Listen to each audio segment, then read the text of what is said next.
Good afternoon. This is the third session of the series of lectures on wildlife. For this lecture, we're going to look at two studies on the habitats of birds and protection measures taken in Australia, including the basic methodology and related areas of research. Now, let me give you some background information about the first research project on birds. The study was carried out by R.B. Cunningham and his team from the Australian National University in 1995. The primary goal was to detect the breeding habits and resting sites of some birds, especially those protected species in urban regions. These species included birds like peregrine falcons and kestrels in Australia. The bird data set consisted of a total of 153 species recorded from 946 sites. One might expect that in order to obtain valid data on their distribution patterns and population densities, researchers had to count through binoculars. Instead, they managed to estimate with various standard distance sampling methods like random sampling. In addition, a mapping system was used to study their companionship behavior. It recorded proposed birds' nesting sites to monitor the mating behavior of targeted species. To obtain valid data of birds' whereabouts, researchers attached identity tags to birds' legs transmitting radio signals. The tagging process was done when the birds were between 5 and 7 days of age.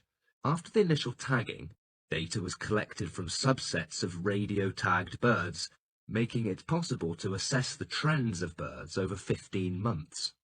So, what did they find? Well, as it turned out, many of the birds tagged had the tendency to nest in the same habitat where they grew up. Their nesting sites were quite varied and included freshwater reed beds, tidal reed beds, agricultural crops, and man-made sites.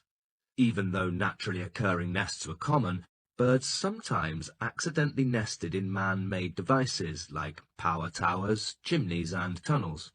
This research also studied the impact of humans on bird communities and found out that pollution had contributed greatly to the declining birth rates of some species, which were considered to be extinct or threatened to vanish from the study area. These species are dependent on natural forests because of their breeding holes. They will become extinct when local natural forests continue to be polluted heavily. A number of measures were thus taken by members from local animal conservation organisations to boost their alarming survival rates. Firstly, breeding boxes were placed in trees, taking on the role of breeding holes that were contaminated. Protection guidelines were also introduced strictly prohibiting killing, disturbance, and habitat destruction. A further measure was taken to ensure the safety of birds from wind farms. In fact, birds are sometimes shedded by wind turbine blades. A great deal of work was done on how to prevent them from colliding with turbines. A case in point was protecting space for bird migration by ensuring that migratory routes were kept free. Falcons generally cope well with wind turbines, but not in weather conditions where visibility is bad. So, with knowledge of how fast falcons fly, bird stations in northern Australia can notify wind farms further south of the falcon's approach so that turbines can be shut down as they pass by. Then, another piece of research was done a couple of years later by Conway in 2006. His team detected the calling frequency of seabirds flying at night. Acoustic signals are important communication tools for birds. These signals can indicate social cohesion, prey location, and breeding behavior. Courtship songs are common among various species during mating seasons. Males produce calling songs that attract distant females, and then courtship songs will induce nearby females to respond. Surveyors also took recordings of the sounds of all the individual birds detected. A tablet PC was used to process detailed information like sound pitch, spectrum, length, and timing of surveys. To minimize the disturbance on the bird community, all the sounds were recorded from a distance using microphones to detect noise. They found that the probability of call events was much higher for solitary birds communicating early and late in the day.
Good afternoon.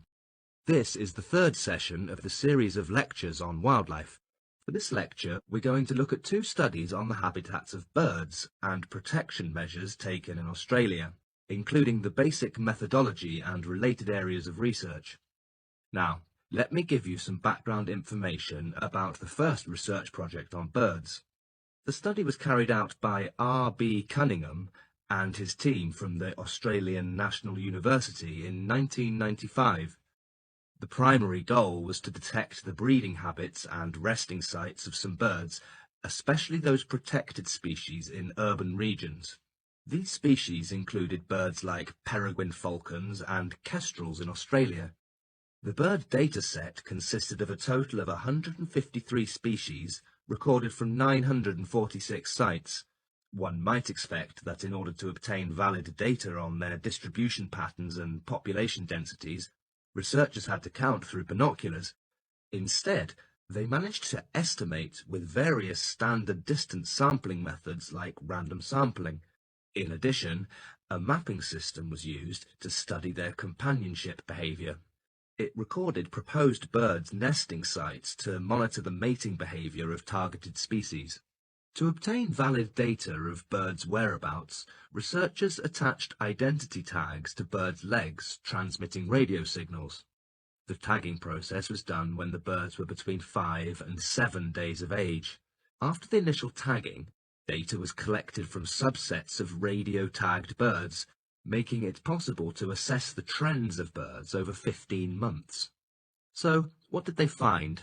Well, as it turned out, many of the birds tagged had the tendency to nest in the same habitat where they grew up. Their nesting sites were quite varied and included freshwater reed beds, tidal reed beds, agricultural crops, and man-made sites.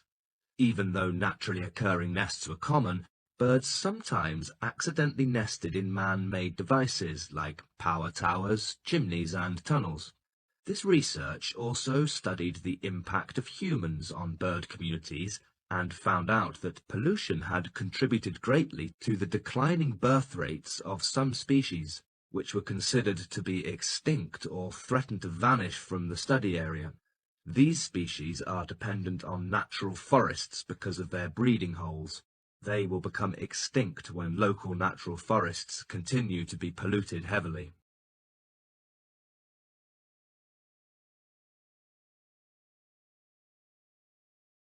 A number of measures were thus taken by members from local animal conservation organisations to boost their alarming survival rates. Firstly, breeding boxes were placed in trees, taking on the role of breeding holes that were contaminated. Protection guidelines were also introduced strictly prohibiting killing, disturbance, and habitat destruction. A further measure was taken to ensure the safety of birds from wind farms. In fact, birds are sometimes shedded by wind turbine blades. A great deal of work was done on how to prevent them from colliding with turbines. A case in point was protecting space for bird migration by ensuring that migratory routes were kept free. Falcons generally cope well with wind turbines, but not in weather conditions where visibility is bad. So, with knowledge of how fast falcons fly, Bird stations in northern Australia can notify wind farms further south of the Falklands Approach so that turbines can be shut down as they pass by. Then, another piece of research was done a couple of years later by Conway in 2006. His team detected the calling frequency of seabirds flying at night. Acoustic signals are important communication tools for birds.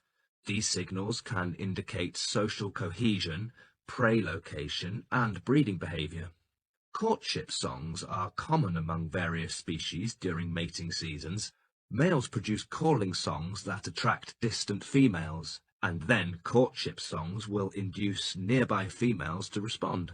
Surveyors also took recordings of the sounds of all the individual birds detected.